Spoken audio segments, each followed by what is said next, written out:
हे लोक बघा तुम्ही, पब्लिक सगळी शिवलीला ताई यांच्या स्वागतासाठी उभी आहे आणि फक्त शिवलीला ताईची वाट बघायला लागली। हे बघा आमचे बंधू आणि माधव भाऊ चव्हाण यांच्या विनंतीस मान देऊन शिवलीला ताई वडगाव नगरीत पधारणार आहे। सगळे हे मित्र लोक सगळे जे थांबलेत त्यांच्या स्वागतासाठी थांबलेत। हे बघा आणि पुढं मंडप आहे, त्या मंडपाकडे तर भरपूर लोक राहणार आहे। तरी पण इथं स्वागतासाठी आम्ही रोडवर थांबलोय। आता शिवलीला ताईची वाट बघतोय, आता बघू पुढे आल्यावर काय होते काय नाही।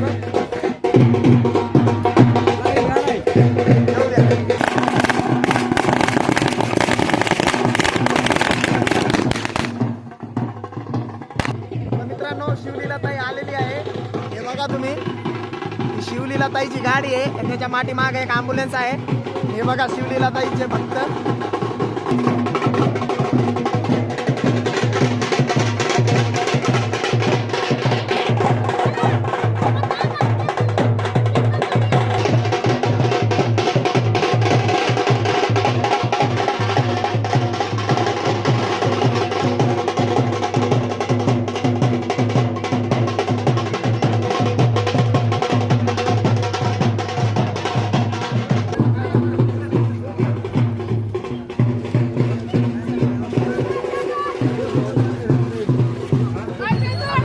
ताईंचे भव्य कीर्तन होणार आहे, एक नंबर शिवपुराण कीर्तन होणार आहे। तर बघू पुढे काय काय होतंय। तर खास शिवलीला ताईसाठी आम्ही इकडे आलोय।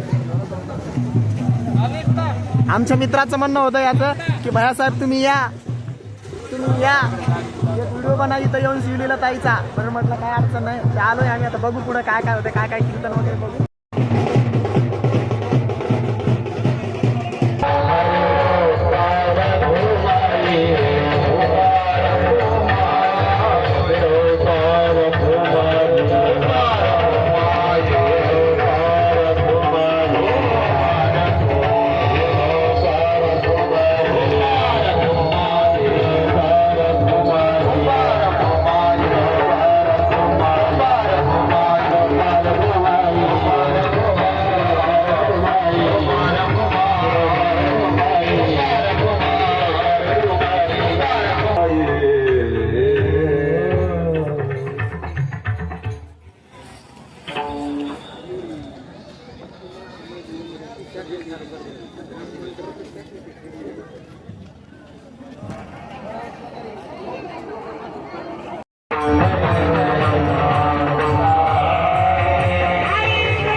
बेस कमी ट्रबल देणार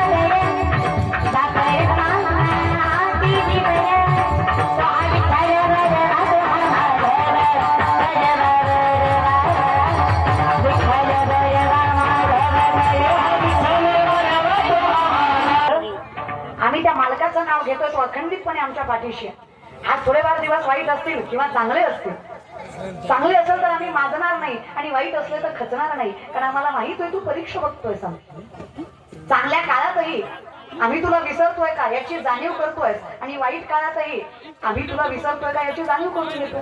आणि अर्थात जोपर्यंत जगाचा बाप पाठीशी ना तोपर्यंत काळजी करायची गरज नाही। मायबाप तुम्हाला व्यासपीठावर सांगते, पितामह भीष्माने वचन घेतलं, काही झालं कृष्ण मी अर्जुन नाही सोडणार आहे।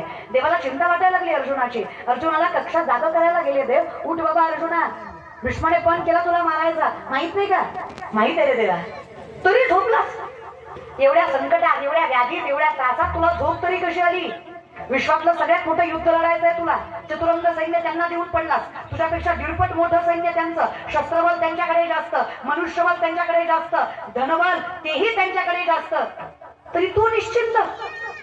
कुठून आला एवढा स्थैर्य धैर्यपणा, एवढं निशंक मन झालं कसं काय तुझं? एवढ्या संकटात तुला झोप तरी कशी आली?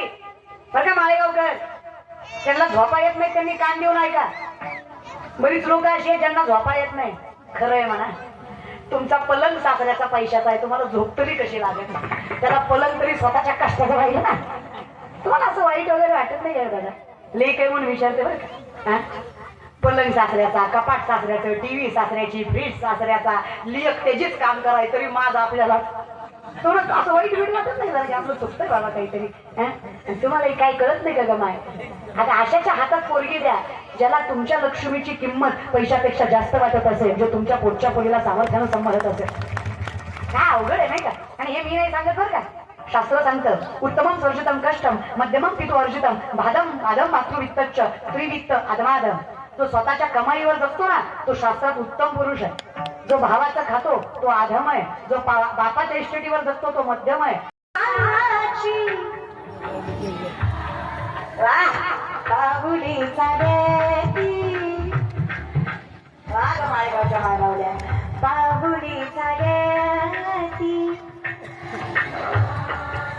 यमुनीच्या तीरी काल पाहिला हरी कान्हा जगितो बासरी.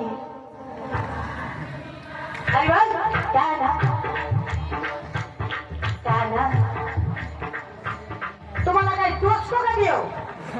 टोचतो बघतो का? नाही नाही, तुम्हाला ही गवळण कुठली जमती? तुम्हाला दुसरी गवळण लागते. त्या ठिकाणी खंडित झाली.